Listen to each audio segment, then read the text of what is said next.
Hello everybody and welcome back for more Let's Play Pokemon Crystal. In the last episode, we infiltrated the Team Rocket hideout that's below this clear suspicious looking shop there, and we disabled the signal that was transmitting to the Lake of Rage. And now that's done, in this episode we get to go and access the Mahogany Town Gym, and the leader is Pryce, the teacher of Winter's Harshness. Pryce is a veteran who has trained Pokemon for some 50 years. Well, you know, he's over 50 years old by now, so yeah, he's an old dude. So basically, this gym here specializes in the Ice-type Pokemon, so the best recommended kind of Pokemon. Well, I wish I could say that, you know, you can actually, basically defeat them with a Fire-type Pokemon because they're weakened by it. However, most of the Pokemon the trainers will use are ones that are power Water types, such as Seals, Dugongs, what else? Well, actually, this trainer here uses Jinx. This is actually our first encounter with the with this new trainer class called Skiers and Boarders. This here is a Skier. And of course, you know, as you probably would have already guessed, they use the Ice types. And this here's Jinx. Jinx, kind of have like some bits of opposite stats. So I mean, it could be good in some senses, but maybe not. Also, starting with Gen 2, I would say Crystal though, because starting with Crystal, remember how Jinx had this entirely like black face? Well, you know, because you know it's supposed to represent black face. They changed his face to purple to where now, well, because of those racial stereotypes. So they and you know with all the controversy and all that, Jinx is very well known for that, with all the controversies and whatnot. So they had to change her face to purple. Actually, I'm just gonna refer to Jinx as her because all Jinxes are female. Also, Jinx gets a baby form over the pre-evolution for a baby Pokemon called Smoochum. So basically, just breed it with breed Jinx with a Ditto or any kind of or I would say more so Ditto, so that way you can actually get Smoochum. But and also Jinx is in Ice and Psychic type, so of course I can still use my Fire types there. So there we go. I actually didn't really mean to cut off that trainer because that was a border, but I'm actually just gonna go and battle this border here. Well, because then again I probably would have cut him off anyway. So. Yeah, Borders, they're just the same as Skiers, where they're just like using Ice-type Pokemon. And this here is Swinub. Swinub is an Ice and Ground type. So that's one thing you actually want to watch out for, but it's pretty cute though. It's one of those Pokemon that actually does get better and better over time, and you know, especially in Gen 4, where it gets an evolution in Mamoswine. Well, it's a final evolved form, and for what I know, it's like it is a massive fucking tank. You know, a great Pokemon to use, of course. You know, starting with Gen 4. So back to what I was saying, so yeah, normally you can just bring over Fire types to battle against the Ice types, but like I said, a lot of the trainers will just use Pokemon that are part Water types. Actually, Seals, we haven't encountered just yet though, but they are pure Water types, so yeah, that's about it. And same with the Shelders, they're all pure Water types as well, but they do evolve into part Ice types. But yeah, for the majority of it, it's just you battling Water types, so you know, I wish I could say that you can just use Fire types, but alas. You could potentially use those for Swinubs though, but they're also part Ground types, and you know, Fire types are weakened by those. So that's actually something you want to be careful for.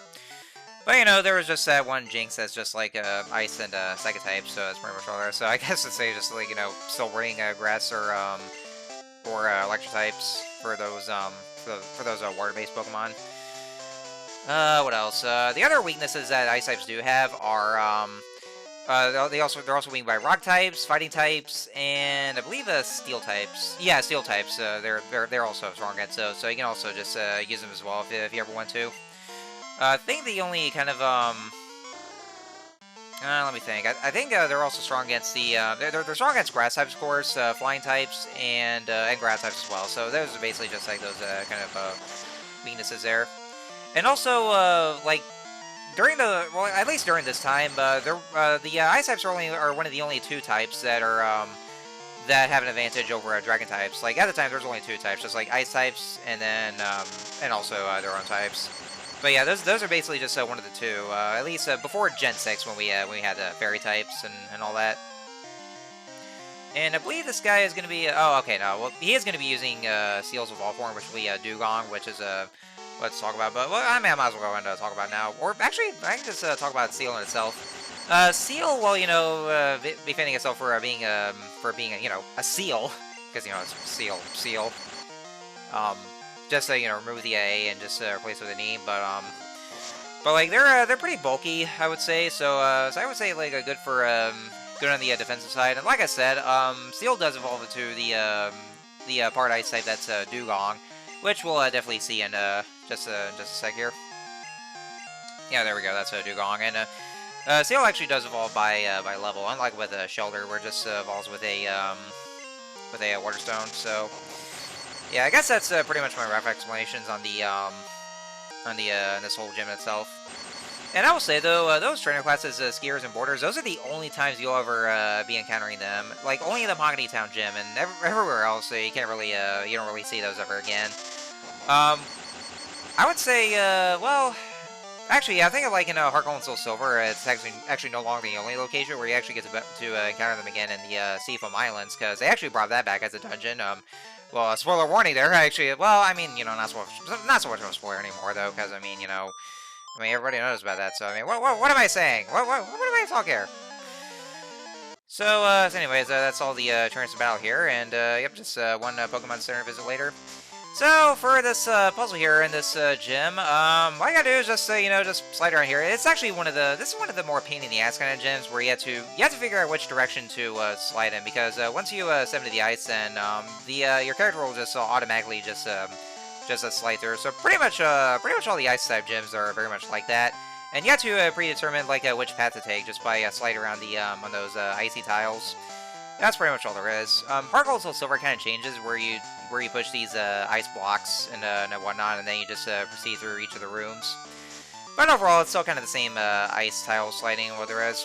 And like I said, pretty much all the ice type gyms in the Pokemon games are like that, where you just slide around.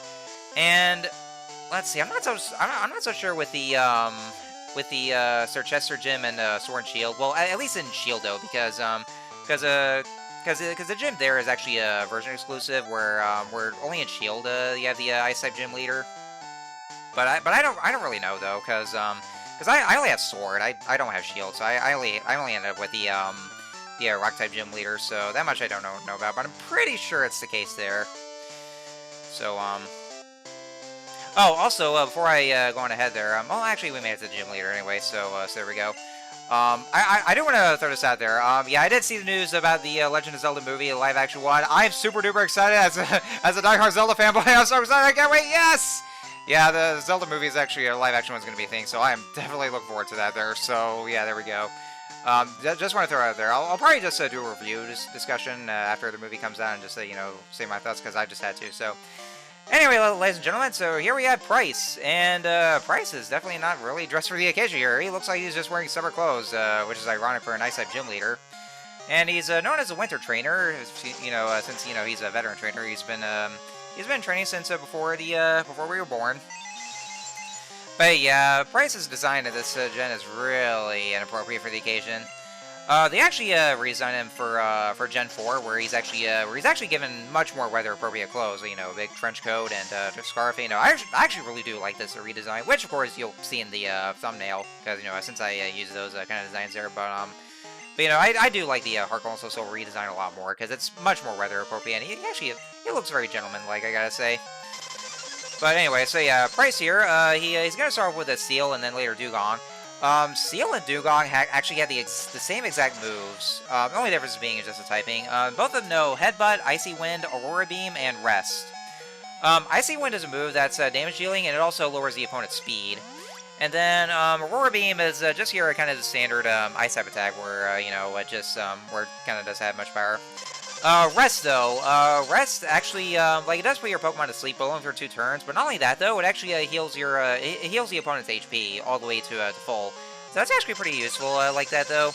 And it also does away with any other stats conditions. Like the only thing it'll ever have is sleep, but it also technically does heal the stats conditions that would have like poison, paralysis, or burns and whatnot. So that's pretty much it there. And it was kind of a mistake to actually use Audrey, you know, a grass type because of Aurora Beam. But you know, I figured just you know give her the chance. But you know, it probably wasn't a good idea either because of the grass typing. But you know, I just figure I'd just you know give it a shot anyway. So yeah, basically he'll just use those couple of water types like Seal and Dugong. Well, you know, with Seal being the pure water type, and god damn it, Dugong's using Rest. But yeah, Dugong is the one that has the part Ice type, so that's you know one thing to consider. But yeah, Dugong just went ahead to use rest, so now it's HP is full. But at least it actually still gives you the advantage of attacking more, because because like I said, when a Pokemon uses rest, then the sleep stats only last for 2 turns, and then after that it'll just wake right back up. If you have the what was it? I forgot what the name of the berry was. I think it was the no, it wasn't the bitter berry because that heals the confusion. But if you have a berry that cures the sleep stats, then you can actually just use rest, and then the Pokemon will just say eat the berry while it's asleep, mind you. What kind of logic is that? And then it'll just say heal stuff back up. So that's like one kind of strategy you can use for rest. And then here's Pryce's strongest Pokemon, Piloswine. It's the evolved form of Swinub here. And like I said, just like with a Swinub, a nice and a ground type. And it can be pretty tough to deal with, and I'm using Iwata here, fire type. Although thankfully though in this gen, Piloswine doesn't know any ground type attacks, so I'm actually pretty good on that one here. Knows the moves Icy Wind, Fury Attack, Mist, and Blizzard. Blizzard is a very powerful ice type attack, but it has very low accuracy as well. But it has a power of like over 100. I forgot what it was in this gen though, but I do know it's like over 100 for in terms of power. And Pryce just used a Hyper Potion on that Piloswine. But yeah, it does deal massive damage. Well, if you have the wrong Pokemon for it, but low accuracy as well. And it has 5 amounts of PP. And then there's also Mist. Mist is a move that actually prevents the Pokemon from getting a stat reduction. So that way there you can actually just retain those same kind of stats that you raise up, and then you don't want to risk getting his stats reduced. But with the fact that Piloswine doesn't have any ground type attacks, then I'm actually good with Iwata here. And also, Iwata at long last is finally learning Flame Wheel. I was actually really waiting to get rid of Ember, because I was actually just wondering when it was going to learn Flame Wheel, because that's what it learns. I was actually just getting ready for it. But at long last, Iwata finally learns Flame Wheel, and I can get rid of Ember, and it's much more powerful than that as well. So finally we have that. And with that, Pryce has been defeated. And so yeah, that was actually kind of a smooth sound there. So, and with that, we have received the Glacier Badge. And here, that badge will raise the special stats of Pokemon. It also lets your Pokemon use Whirlpool to get across real Whirlpools. And this is a gift from me. And we got TM16. I think that one contains Icy Wind, if I'm not mistaken. Yeah, I'll see in a second. Okay, I was right, Icy Wind. It inflicts damage and lowers speed. It demonstrates the harshness of winter. So yeah, we have 7 badges down. We have 1 more to go. And can I just say that even with 7 badges, our Quilava has still not reached its final evolved form. Which is weird, though, because in all other Pokemon games, by that point, once you get to the 7th gym, then your starter Pokemon would have already reached its final form. But no, because of this god-awful level scaling, then, it's still Quilava. So, unless we have the Totodile, where it evolved for Alligator as early as level 30, I guess probably just compensate for that. But yeah, it's still Quilava, even though we reached the 7th gym by now. And, oh, hey, we're getting a call from Professor Hey, how's things going? I called because something weird is happening with the radio broadcasts. They were talking about Team Rocket, Tyler. Do you know anything about it? Maybe Team Rocket has returned. No, that just can't be true. Sorry to bug you. Take care. Oh, shit. What could be going on now? Well, actually, yeah, they were, so there was this, something going on on the radio about Team Rocket returning. Let's go check out the radio here. See if there's, already any tunes to play. What could be going on, possibly? Run this password. Wait, that's not the right tune. We are Team Rocket. After 3 years of preparation, we have risen again from the ashes. Giovanni, can you hear? We did it. Where is our boss? Is he listening? Nah, probably not there. So yeah, after defeating the 7th gym, that's when you'll get the call from Professor Ohm. And basically, what happens is that no matter which channel you're on, basically the regular channels will be replaced by the Team Rocket or Team Rocket team, just with them announcing their return. So yeah, therefore you can't even use any kind of good stations to use for counter wild Pokemon. They will be disabled because that's at the point that we figured that that Team Rocket managed to hijack the radio broadcast, and it's actually just using basically every single channel there is to announce their return. So yeah, so for the time being, we're basically stuck with that. So yeah, we're gonna be back in Goldenrod Stadium now because well, that's where the radio tower is, and where did everybody go? Are they just yeah? There's Team Rocket there, Team Rocket here, Team Rocket everywhere. So yeah, or take over the radio tower. It's none of your business. Well, it is our business. We have to go and look into that. So as you can see here, this Goldenrod City is now deserted. It's become a ghost town, or a ghost center now. It's all overrun by Team Rocket members, and so yeah. And apparently, what's happening now is that they've taken over the radio tower from what we know, and this is also where we get to where we're going to get to the one my least favorite part about this game because God, that's the one thing I never look forward to. But you know, something we'll probably just talk about like in the next episode. So yeah, that's actually what's happening now. And so like even though we just actually we had just dealt with Team Rocket in their hideout in Mahogany Town, and so now we have to deal with Team Rocket in no time at all. Yeah.